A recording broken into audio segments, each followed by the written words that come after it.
Argentina. En instantes vamos a comenzar esta conferencia desde el Ateneo Eduardo Cavadini con una mesa especial hablando de uno de los temas importantes y por supuesto muy sentidos dentro de lo que es nuestra región, como lo es Altos Hornos-Zapla, en aquella historia hasta este presente.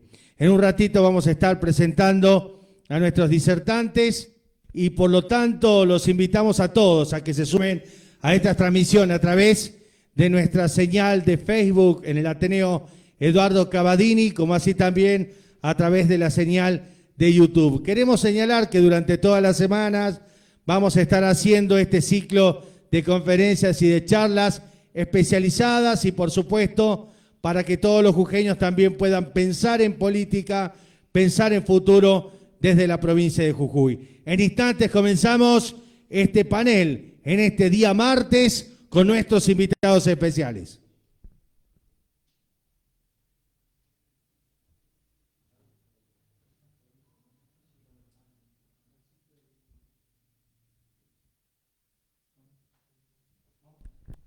Le damos la bienvenida a todos nuestros participantes y disertantes en la tarde de hoy y le vamos a dar la palabra al rector de la Universidad Nacional de Jujuy, al licenciado Rodolfo Tequi. Rodolfo.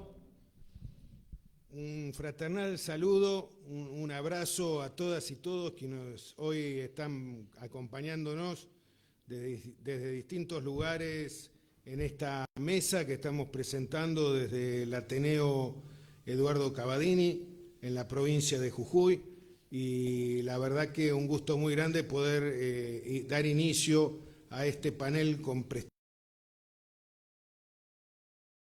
pensadores que pertenecen obviamente al movimiento nacional y popular de la Argentina. Y como todos sabemos, los pueblos evolucionan, los pueblos van desarrollándose, van cambiando sus objetivos y por lo tanto es necesario que los movimientos que los representan, los movimientos nacionales y populares, obviamente permanentemente estén buscando nuevamente sus significados, sus contenidos, que de alguna manera estén actualizándose permanentemente. Nosotros no tenemos ninguna duda que la provincia de Jujuy, una de las deudas que tenemos en los espacios nacionales y populares en la provincia es obviamente resignificarnos, volver a renovar los contenidos para volver a representar fielmente al pensamiento de la mayoría, de las enormes mayorías que están compuestas obviamente muchas veces por los sectores más vulnerables y más rezagados. En este sentido, no me cabe duda que a veces es necesario pensar en algunos errores que en nombre del movimiento nacional y popular se han cometido en el pasado. Obviamente la legitimación del movimiento nacional y popular y particularmente del justicialismo como de alguna manera columna vertebral del movimiento nacional y popular, de alguna manera la legitimación, la relegitimación del justicialismo también pasa por reconocer que en su nombre se cometieron errores y que esos errores a veces es necesario repararlos, es necesario dar claramente un mensaje de que hay una intención y una voluntad de reparar lo que se hizo mal en el pasado para justamente volver a caminar hacia el futuro de alguna manera, un futuro obviamente de crecimiento y desarrollo con equidad para todos y para todas. En ese sentido, nosotros estamos convencidos que un error que se cometió en nombre del justicialismo, se cometieron muchos seguramente, pero un error que se cometió fue de alguna manera el desguace de una empresa de bandera, una empresa nacional como era la empresa Altos Hornos-Zapla, que podía haber sufrido obviamente modificaciones, que podría haber sufrido reformas, pero de ninguna manera haberla prácticamente anulado como se la anuló allá por los años 90, en nombre de unos objetivos que de ninguna manera se cumplieron. Y el proceso que vivió Altos Hornos-Zapla obviamente es un proceso que no solo tuvo el impacto inmediato en la disminución de puestos de trabajo, en la disminución de la actividad económica, en todos los perjuicios que se trajo a una población y a una provincia, sino obviamente en todos los planos sociales, económicos, culturales. La verdad que fue de alguna manera, como decimos nosotros, traicionar ese legado que había dejado el general Sabio al momento de aquella primera colada y al momento de lo que pensó que la siderurgia era obviamente un elemento fundamental del crecimiento y el desarrollo para una región como la región NOA, que tanto necesitaban ese motor de desarrollo que nosotros hoy de alguna manera tratamos de resignificar con el desarrollo científico y tecnológico, pero obviamente necesitamos pensar en qué se hizo, cuáles fueron los perjuicios, los impactos negativos de aquella decisión y ver si de alguna manera hay un camino en el cual al menos algunos de esos efectos negativos los podamos reparar. Así que bueno, este es el marco con el cual creo que vamos a escuchar ahora a quienes me acompañan en esta mesa, a los disertantes, a Guillermo Zapag, a Liliana Vergesio y a Jaime Verástegui, tres realmente académicos y estudiosos de estos temas económicos y del desarrollo de la economía en nuestra región y que saben perfectamente que un hito fundamental de los cambios estructurales en la economía de nuestra provincia fue, sin lugar a dudas, dejarnos sin aquella empresa que era realmente una empresa importantísima como motor del desarrollo de nuestra región. Así que, dicho esto, los dejo entonces en primer término con Guillermo Zapag para escuchar su disertación. Muchas gracias. Gracias, señor rector, a todos los integrantes de esta mesa. Muy contento por esta invitación y más por tratarse del Ateneo del Pollito Cavadini, ¿no? Quien en última instancia trabajamos en política con una mirada muy especial y a quien admiré profundamente durante todos sus días. En función a lo que dijo aquí el rector y el candidato en segundo término a diputado nacional en estas próximas elecciones de noviembre, reafirmando esto de las expresiones fundamentalmente y del trabajo de Sabio, que, bueno, tuvo su primer logro aquí en Zapla y lo que significa hoy.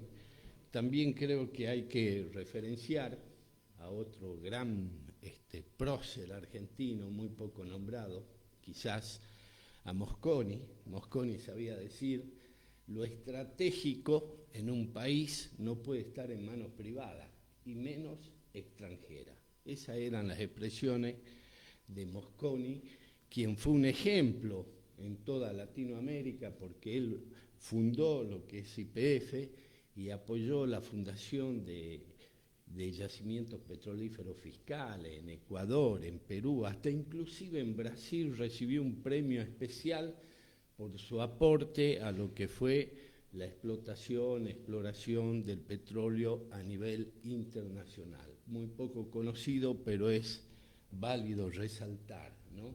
Lo estratégico no puede ser privado y menos en manos extranjeras, ¿no? Me parece una idea muy especial, muy interesante la de Rodolfo con respecto a esto de la reparación histórica. Creo que Jujuy lo merece. Conversando esta tarde con Carlitos, en algunos de los trabajos lo habíamos mencionado como alternativa hace varios años, estoy hablando del licenciado Aramayo, que Jujuy merece una reparación. Fundamentalmente, como dice Rodolfo, por Zapla, ¿sí? Pero hoy tenemos que tener un pensamiento también un poco más amplio. Cerró, tenemos el gravísimo problema de lo que significó el Aguilar, en principio con el cierre de lo que significaba la planta de Palpalá, con 140 puestos que culminaron hace aproximadamente 3 años, y con 640 puestos el año pasado. Por lo tanto, lo nuestro, si se quiere pedir sustento, el sustento es de sobra. Es muy bueno que por ley se intente tener una reparación para Jujuy, porque a decir verdad, modificar esta famosa ley de coparticipación, que es una ley muy especial, es una ley convenio, lo decíamos con un ayudante de cátedra que es abogado, que hoy modificar la ley de coparticipación nacional es más difícil que modificar la Constitución, porque necesita, de ser una ley convenio, no solo la aprobación del Senado y el Congreso Nacional, sino la ratificación de todos los parlamentos o legislaturas provinciales. Por lo tanto, no tengo ninguna duda de que es más difícil que modificar la Constitución. Esa última ley es del año 1988, en el gobierno de Alfonsín, con un artículo que establecía que debía modificarse o actualizarse en el 99, y fíjense en lo que pasó, ¿no? Evidentemente eso es prácticamente imposible.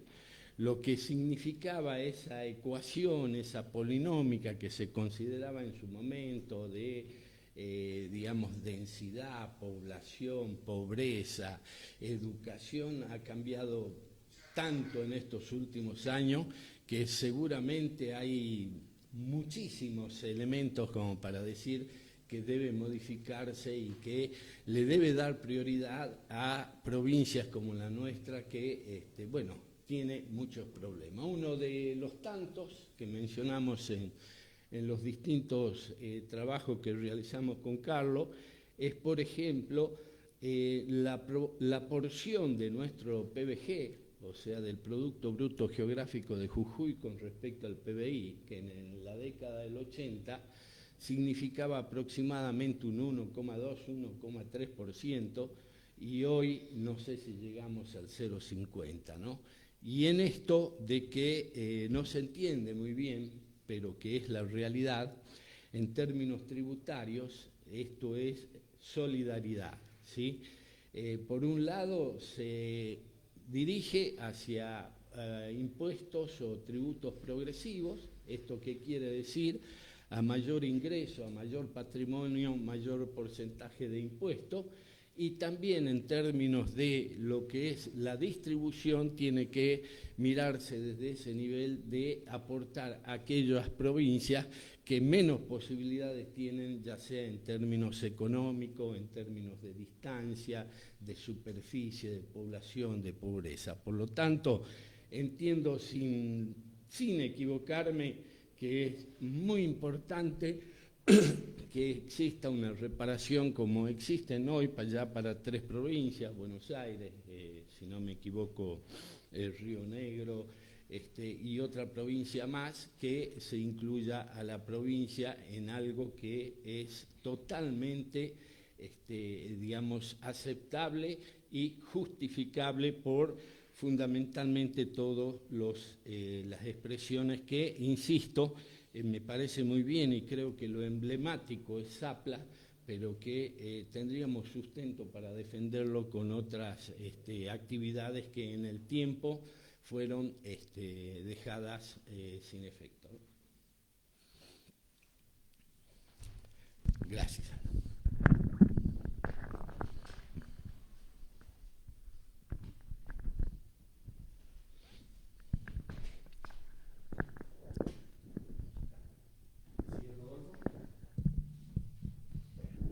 Gracias, Guillermo. Le doy ahora la palabra a la doctora Liliana Vergesio. Gracias, muchas gracias, Rodolfo. Gracias, Guillermo, por esta introducción que en realidad viene a poner negro sobre blanco cuestiones centrales en la historia de la Argentina, ¿no? Porque no solo esto afectó desde ya a la provincia de Jujuy, sino que fue algo que afectó a múltiples hombres y mujeres a lo largo del país. Pero en el caso específico de Jujuy y del caso de Altos Hornos Zapla, es un emblema desde múltiples lugares, desde múltiples espacios. Altos Hornos Zapla, como bien planteaste Rodolfo y Guillermo, no solo implicaba una fábrica, era mucho más que una fábrica. Cuando nace como un proyecto de industrialización en todo el sentido amplio. El general Sabio planteaba que empezar por el acero era empezar por la matriz de las industrias. Por eso a Palpalá, años después, se la llamó ciudad madre de industrias. Y ese apelativo que por mucho tiempo tuvo la ciudad de Palpalá, donde estuvo radicado Altos Hornos Zapla, tiene en realidad un doble significado. Por un lado, Altos Hornos Zapla era madre de industrias, porque de ahí salía el acero y de ahí un elemento vital para el desarrollo de otras industrias, pero además el proyecto mismo de Altos Hornos Zapla implicaba una serie de industrias paralelas y complementarias que a su vez se convirtieron a Palpalá en un polo de desarrollo en su momento. Si bien también hay que decirlo, el proceso de caída de Altos Hornos Zapla no inicia estrictamente, no es de un día para el otro, no es con la privatización, sino que empieza empieza años antes, ya en la década del 80, pero sin duda el golpe de gracia de la privatización modificó no solo la dinámica de la provincia y de la nación en gran parte, porque perdimos esa fuente, sino fundamentalmente de esa localidad que realmente la desmembró, ¿no? Y esto queda clarísimo, por ejemplo, en ciertos datos censales que podemos ver. Tenemos Palpalá, en realidad los primeros datos los tenemos a partir de la década del 70 en los censos, porque antes no era un departamento, y vemos cómo en la década del 70 el crecimiento intercensal de Palpalá era del 47%, en la década del 80 del 75%, en el 91 del 43%, en el 2001 el 13%. O sea, vemos cómo una localidad que iba progresivamente creciendo, de golpe se comprime, se achica. Un dato emblemático, sin lugar a dudas, es el caso de la mina 9 de octubre. La mina 9 de octubre, en el censo del 2001, que se hace en octubre del 2001, se privatiza la empresa en diciembre del 2001, el censo en la mina 9 de octubre da 325 habitantes. En el próximo censo del 2001, en la mina 9 de octubre, había 2 habitantes. De 325 a 2. Los y las jujeñas que conocemos la mina 9 de octubre, tenemos ahí un ejemplo de lo que era Altos Hornos Zapla. Este modelo de centro siderúrgico integral. No era solo una fábrica. Si bien al principio fue la fábrica, y la fábrica, como también la relatan los exapleros, dicen, Zapla fue a hacerlo todo de la nada. Donde no había nada, se hizo todo. Se hizo una fábrica, se hicieron escuelas, se hicieron hospitales, se hizo un casino, se hizo un club de deportes, se hizo un equipo de fútbol que sigue, se hizo iglesias, se hizo una ciudad y se hicieron fábricas, se generaron industrias en torno a ese centro siderúrgico. Altos Hornos Zapla fue un modelo de fábrica integrada, fue pensado así y fue desarrollado de esa manera. Pero los hombres y mujeres que vivían en ese contexto construyeron también sus vidas en base a ese modelo, a un modelo donde el lugar de trabajo era además el lugar de socialización, donde estaban los amigos, los compañeros, pero además era el lugar con la gente a la que se iba a los distintos oficios religiosos, la gente con la que se hacía deportes, la gente con la cual se compartía el tiempo de las vacaciones, el cine, el teatro, todo giraba en torno a la fábrica. Pero además, la fábrica era el lugar donde padres y madres podían tener la oportunidad de, o al menos la fuerte creencia de que sus hijas e hijos podían pasar a formar parte de esa planta laboral. Hago énfasis en algo que yo misma he trabajado durante mucho tiempo, porque siempre cuando pensamos en la fábrica Altos Hornos Zapla, pensamos en los hombres, ¿no? Y Zapla también empleaba a muchas mujeres en trabajos muy tradicionales de las mujeres, como era la docencia, la enfermería, el laboratorio, tareas de limpieza, las tareas administrativas, pero hombres y mujeres trabajaban en la empresa, hombres y mujeres perdieron esa posibilidad y la perdió la ciudad además. Pero decía, no es solo perder un trabajo, no solo fue para esos hombres y mujeres la pérdida de una fuente laboral, fue un verdadero quiebre en sus historias. Todo el mundo conocido, las relaciones conocidas, desaparecieron, se perdieron. El hospital dejó de estar, la escuela dejó de estar, el cine dejó de estar, el teatro dejó de estar. Todas esas actividades se rompieron y esto afectó fuertemente la vida de las personas. Yo quería compartir muy brevemente algunos de esos relatos que hemos recuperado en distintos textos, pero me parece que la voz de los propios y las propias trabajadoras de Zaplan van a poder dar cuenta de lo que allí pasó. Una empleada de Zaplan cuenta que iban a trabajar y cuando la empresa fue privatizada, las mantuvieron un tiempo en sus puestos de trabajo para que capaciten a los nuevos trabajadores. Pero un día van a trabajar y les dicen que se tienen que ir. Dice, un día de esos estaba con una compañera y un supervisor nos dijo, ¿qué hacen aquí ustedes? Y nos dijo que no fuéramos. Entonces juntamos nuestras cosas y salimos del laboratorio. Caminamos lentamente, cabizbajas, hasta las afueras del predio. Fue una despedida terrible, porque antes a cada trabajador que se iba los compañeros le organizaban una fiesta de despedida y a nosotras nada.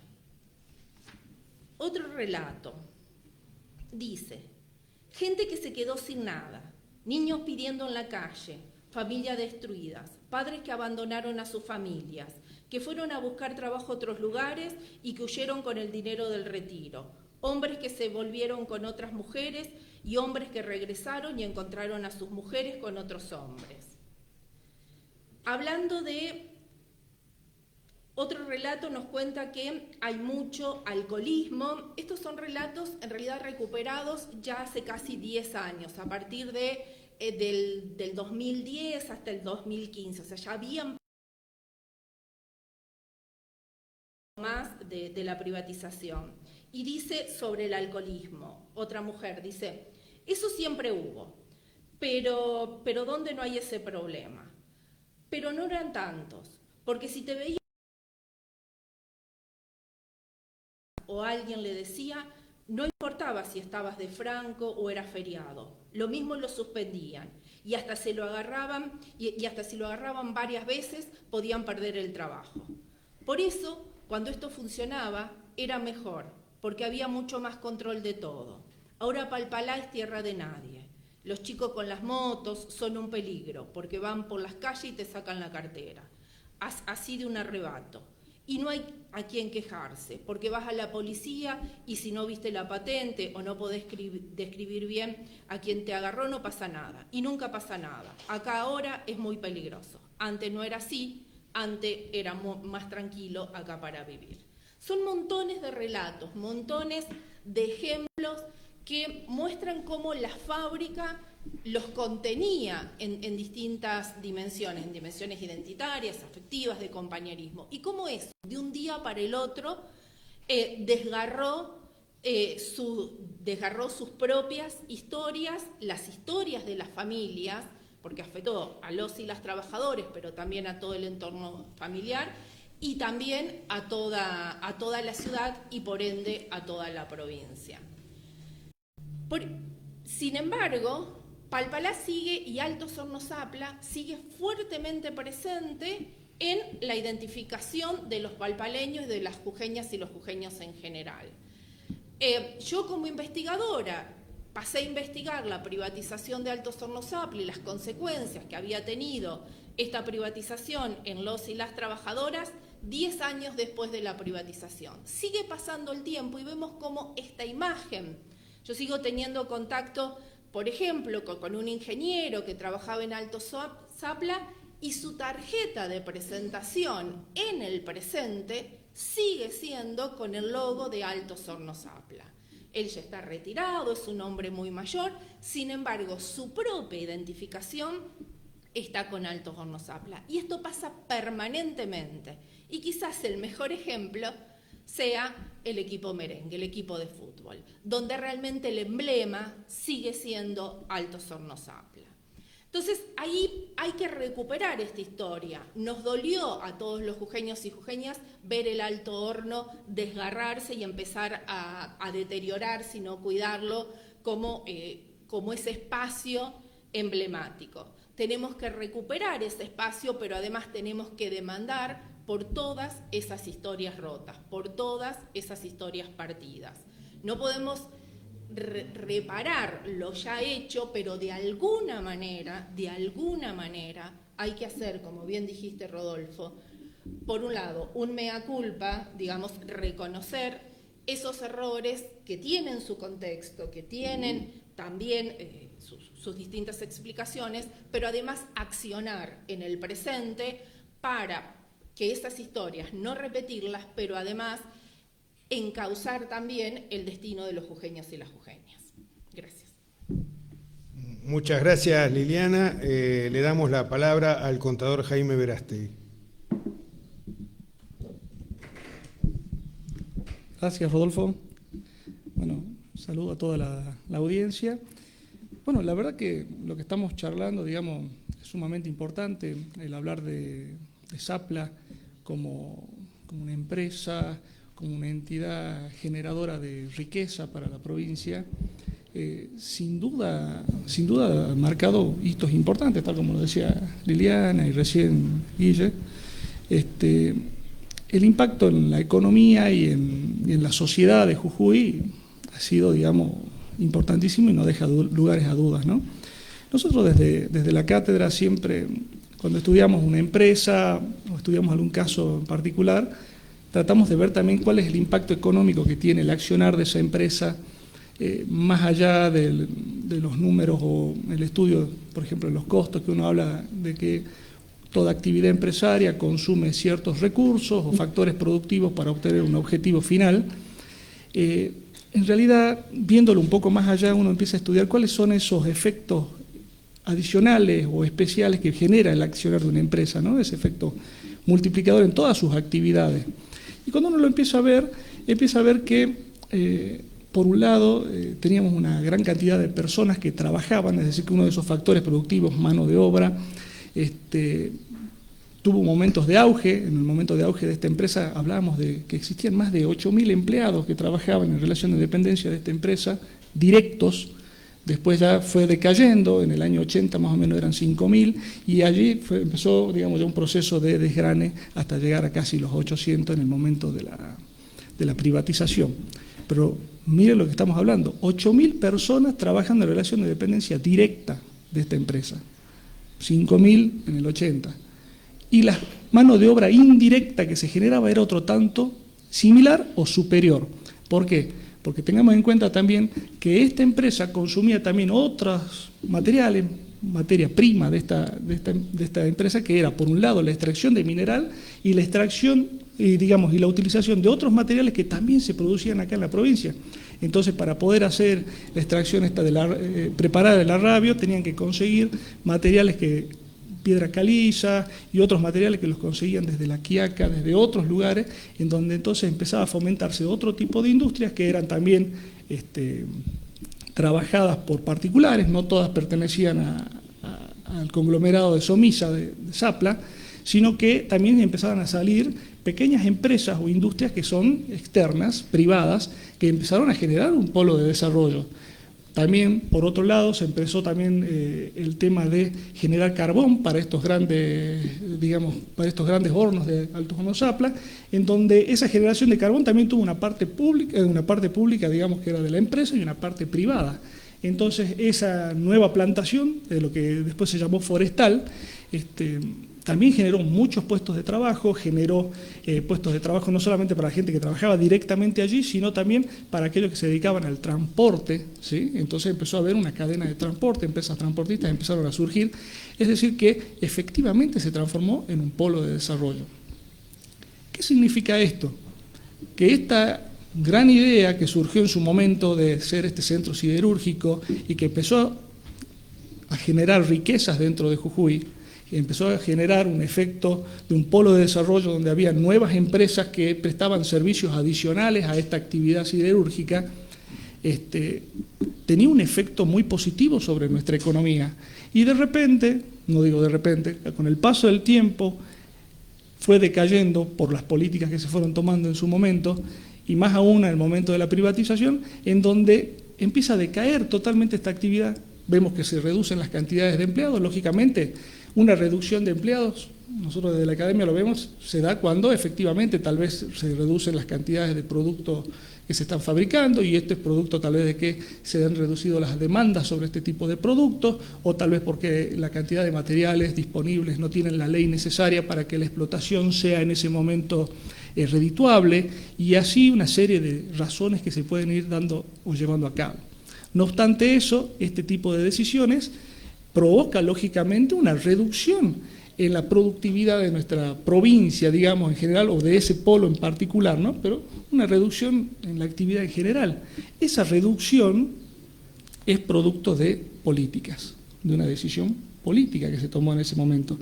Por ello, creo que acá nos reunimos y, bueno, gracias Rodolfo, que nos da la oportunidad de conversar contigo para poder incluso transmitir estas ideas para que después puedan ser transmitidas a quienes pueden tomar estas decisiones, porque hay que pensar nuevas ideas o nuevas cuestiones que permitan nuevas políticas que reactiven polos de desarrollo o actividades que puedan reactivarnos. Cuando nosotros hablamos de un fondo de reparación histórica por Altos Hornos Zapla, no nos referimos solamente al tema fabril de esta fábrica en particular, sino a su impacto general en la provincia. Para ello, existen ciertas herramientas, tal como lo decía recién Guillermo. La ley de coparticipación tiene, lógicamente, sus particularidades y es difícil de hacer modificaciones. Sin embargo, a veces se dan, como sucedió cuando surgió la ley de la reparación histórica del Fondo Conurbano Bonaerense, en donde en el año 90 se aseguraron una cierta cantidad de fondos, en ese caso eran 650 millones del año 90, en donde se le aseguraba al Fondo al Conurbano Bonaerense un porcentaje del 10% de la coparticipación que correspondía a impuesto a las ganancias, que se le entregaba al conurbano de la provincia de Buenos Aires. Bueno, eso en su momento le aseguró unos ciertos fondos que le permitían en ese caso afrontar obras de infraestructura, obras para salud, educación, que lógicamente tenían el respaldo de que la provincia de Buenos Aires en ese momento recibía una gran cantidad de provincianos, digamos, que iban a buscar más trabajo y hacer, digamos, su vida y su actividad allí, y no podían contenerlos en ese momento. Lógicamente tuvo un devenir esa ley a lo largo del tiempo y recientemente, digamos, ya se dejó sin efecto, digamos, ese valor de fondo conurbano bonaerense, pero sin embargo no es una herramienta que no exista o que no se la pueda pelear o que no se pueda pedir algo similar. A su vez también existen leyes que permiten la afectación de algunos fondos específicos que se tiene de la coparticipación, como por ejemplo los fondos del Tesoro Nacional, en donde hay un 2% de lo que se recauda de la coparticipación nacional que después se va afectando para las diferentes leyes que van surgiendo con una afectación específica que no dejan de ser importantes para nosotros. Inclusive, buscando también algunas otras actividades, y lo conversábamos en algún momento con Rodolfo, existe la posibilidad de alentar ciertas actividades productivas a través de lo que se lo denomina el gasto tributario. El gasto tributario es una suerte de exención que se da sobre ciertas actividades o sobre ciertas actividades en ciertos lugares para que de repente tengan más competitividad.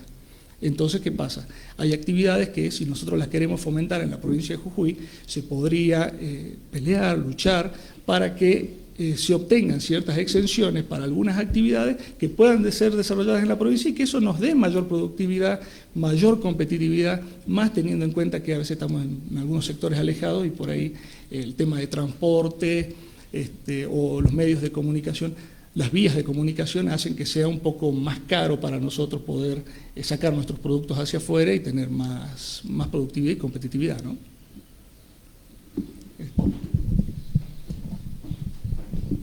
Muchísimas gracias, Jaime. Antes de darle lugar a la reflexión final a cada uno de quienes me acompañan en la mesa, simplemente rescatar, como decía Guillermo Zapac, la posibilidad de que Altos Hornos Zapla, el ejemplo de Altos Hornos Zapla, sirva para poder proponer, poder promover una reparación histórica. No tenemos que olvidarnos además que por esas cosas del desarrollo histórico, económico, en Jujuy los intereses británicos en los años 90 estaban ligados a muchas empresas mineras, empresas agroindustriales de la provincia, y por lo tanto obviamente sufrieron el impacto de lo que fue el final de la Guerra de Malvinas, donde tantos argentinos dieron su vida, seguramente también muchos jujeños dieron su vida,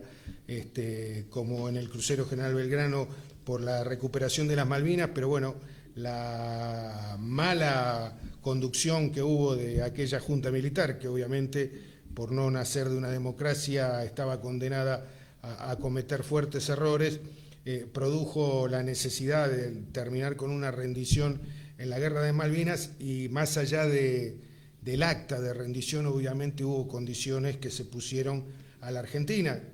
De todas maneras, algunas fueron públicas y evidentes, como desarmar el plan nuclear argentino. Eso fue una demanda muy concreta como producto de la Guerra de Malvinas, pero también hubo otras situaciones, quizás no tan explícitas, pero que también ocurrieron y tuvieron que ver, por un lado, con la necesidad de ponerle freno a la industria pesada en la Argentina, y eso tiene que ver con Zapla, como también con otros efectos que tuvo sobre otras empresas que tenían, obviamente estaban ligadas a intereses británicos y que por lo tanto tomaron decisiones después de la Guerra de Malvinas que produjeron algún tipo de situación negativa económica para la provincia. Así que, como bien decía también la doctora Liliana Vergesio, el impacto negativo en lo social fue muy profundo, tiene que ver con la autoestima de un pueblo, con un pueblo que se sentía realmente protagonista del desarrollo de la Argentina